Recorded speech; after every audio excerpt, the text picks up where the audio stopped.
Now, you didn't really think that we were going to go the entire day without seeing the dome light on, right? What's happening, guys? Happy start to the legal tampering period. Ton of stuff, man. A lot of news. And that's what the Eagles do in free agency. It seems like under Howie Roseman, they go right at it. Aggressive. Doesn't matter how strapped they are against the salary cap. It doesn't matter how tight the number is. It doesn't matter what players are out there, what big contracts there are to be had. Howie Roseman is going to make some damn moves. It's exactly what happened today. Free agency hasn't even officially kicked off, and the Eagles are already making headlines. Absolutely love it. First and foremost, I want to get into the Michael Bennett thing. I know this is a little old news, but we really haven't had the opportunity to talk about it since the last podcast on 4th and John. Michael Bennett, sad to see him go. Understand why it was done, but, you know, I'm going to reserve judgment on this entire thing until I see the entire plan put into place. It's unfair of me to just react to one initial thing without seeing the larger picture. So I'm going to reserve judgment. He's arguably your best pass rusher on the team. It was at $7.2 million, which wasn't a ridiculous amount of money for a defensive end giving you 9 sacks a year. Clearly, he wasn't in the long-term plans. Don't blame the Eagles for that. He was never going to see more money than what he was already due or already owed under this current contract. So having him for one more year, knowing full well he'll leave in free agency, and then you'll probably get a comp pick for him. Okay, as opposed to get rid of, he doesn't want to be here. He's on NFL Network. He's talking about more money. And you can get some value for him. You know, they traded like Marcus Johnson and a 5th for him. They're getting a 5th and a 7th in the 2020 draft. All right, it's a wash. It's a wash. But again, I think the Eagles are going to do something and either, you know, especially the draft, with it being such a historic draft class, that I think they can find an alternative to Michael Bennett pretty easily. Again, you know, 9 sacks doesn't grow on trees, kids. I mean, we can all take a look at that and go, yeah, but you know, when the Eagles aren't getting the pressure that they're getting from the defensive end position, and maybe Barnett isn't playing up to it, I don't know. It would have been nice if he stayed. I understand why they decided to trade him, so I'm not going to spend any more time on that one. Malik Jackson, absolutely love it. Absolutely love it. Phenomenal signing. First of all, you saw what a healthy Timmy Jernigan can do on this defensive line and for this defense when he's healthy and when he's playing his A-level game. Unfortunately, Timmy Jernigan had that back surgery, or that mysterious back injury. We don't know. We still to this day don't know exactly what happened with him. But it was obvious this year. Blatantly obvious. Just blatantly obvious how much that defense missed Timmy Jernigan. Because even with Fletcher Cox getting doubled on damn near every single play, Fletcher Cox was still the leading sacker on the Philadelphia Eagles. And what Malik Jackson brings to the table, listen, I haven't broken down film on Malik Jackson. I'm not, nor will I. But I have heard he's not as great against the run, but pass rush wise, Timmy Jernigan and better. And what you need in that role, in that other interior defensive lineman role, is an individual who is going to win his one-on-one battles. And basically, like, not free up Fletcher Cox, because an offensive line would have to be absolutely ridiculously stupid to just single up Fletcher Cox, but know that there's going to be a problem on the other side, which then frees up your middle linebacker, and it's a trickle-down effect.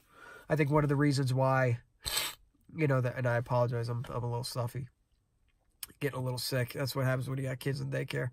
But one of the reasons why the Dallas Cowboys were so effective against the New Orleans Saints and why the Eagles weren't the first time around was really a lack of interior pressure. And we already know the edges can get it done, especially in the technique that the defense plays. So if they can get interior defensive linemen that win their one-on-one matchups, that can play 3 downs, that's a huge boost.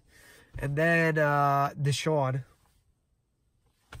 listen, when Deshaun left, I was fed the same, how do I want to phrase this? When Deshaun left, I was still in the building, so you would hear the rumors, and like you'd walk in and it was like the gossip column.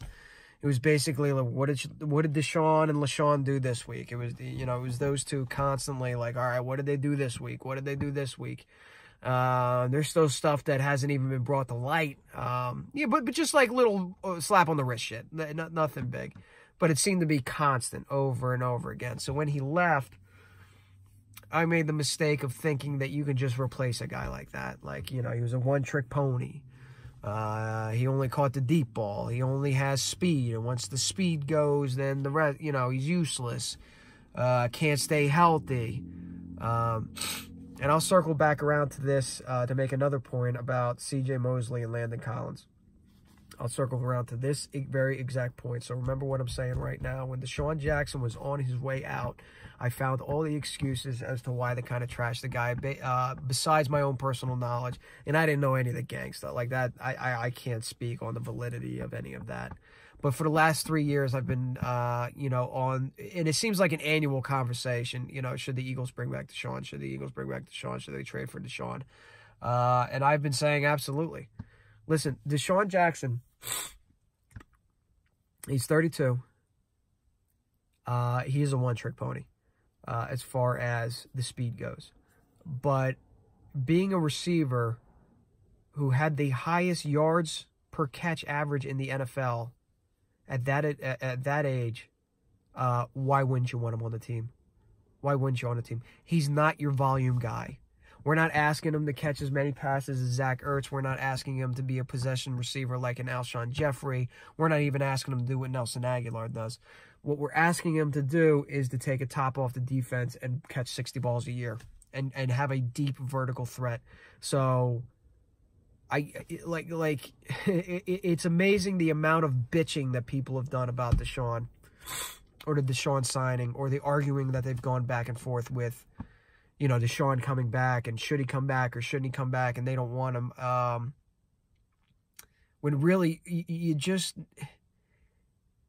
the Eagles have had a formula in place over the last couple years where they bring in a veteran speed receiver. Torrey Smith, granted they won the Super Bowl when they did that, but if you look back at Torrey Smith and his production, clearly that's why he got traded. It didn't exactly work out with him. They bring in Mike Wallace to be that outside burner to take a top off the defense. You know, he gets injured and placed on injured reserve. There's no reason why they should deviate from that formula. I absolutely think that that's going to work. They just needed to find the right fit, and that right fit is Deshaun Jackson. What he's going to do, and when he saw the way the Eagles play the RPO, and the reason why the rest of the league kind of caught up to it, because in 2017 it was all new. Defenses didn't know what the fuck to do with it. Defenses started countering that with matching up man-to-man. Just playing straight-up man-to-man and taking away the pass option by bumping and disrupting the timing of the pattern. If you got somebody that can blow a top off the defense has to respect it more. If you got somebody that can take a top off the defense that they have to respect, they're not double-teaming Zach Ertz like the way they were last year. They can't.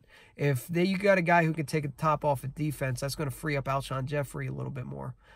Because now you got the guy going vertical where Alshon can work that sort of intermediate passing game and be that possession receiver that he needs to be. Alshon Jeffrey doesn't have to be your deep threat. It's all positives.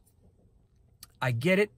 Some people, even though Deshaun could come to Philadelphia and make $9.99 a week, $9.99 and a fucking coupon to Chickies and Pete's, and people would still bitch about he's a locker room cancer or oh, that guy's a one-trick pony, so on and so forth.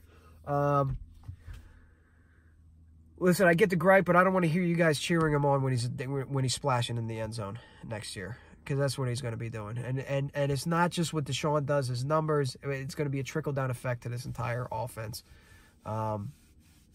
Jason Peters did the right thing by restructuring, wiggling up, freeing up a little cap room. They're not picking up the option on Wisniewski. That sort of sheds a little bit more light on the Sayamalu contract, which, by the way, was dirt cheap.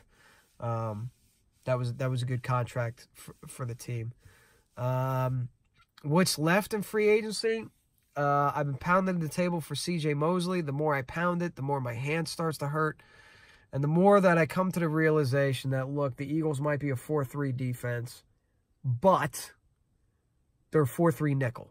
Because you are playing your nickel 70% of the time just based off of the 11 personnel that most teams are using as their standard package, offensive package across the board. I mean, it's no more, 21 personnel. It's no more 22 personnel. It's that 11 personnel, 1 running back, 1 tight end, 3 receivers that most of the teams are using. So most of the time you're in nickel. If you're in nickel, you don't need that middle linebacker. You got Bradham and Camus. Now, granted, they need to address the linebacker position in some way, shape, or form. They absolutely have to.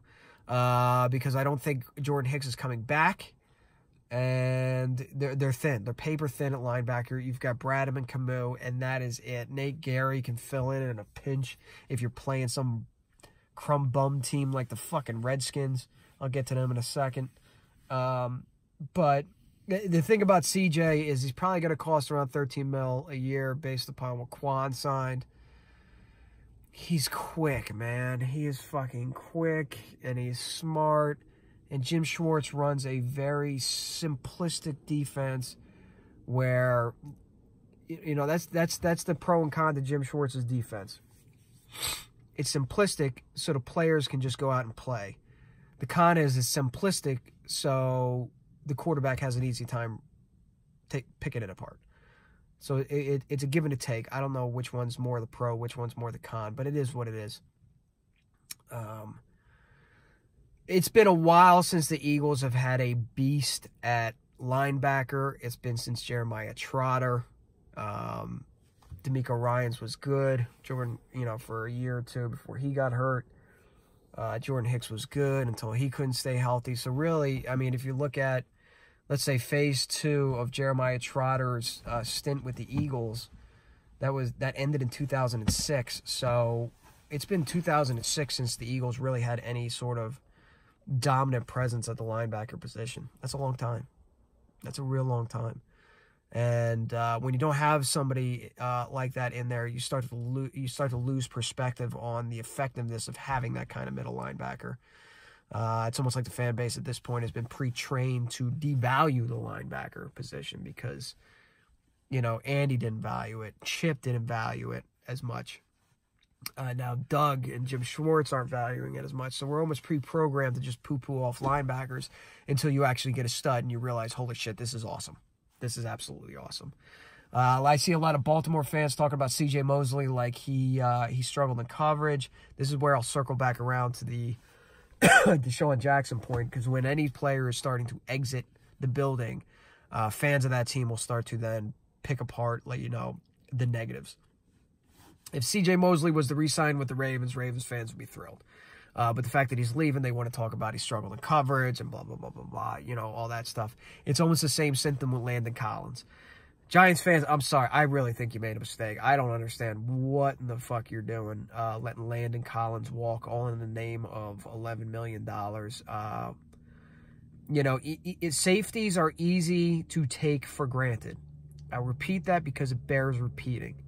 Safeties are easy to take for fucking granted. We did it with number 20.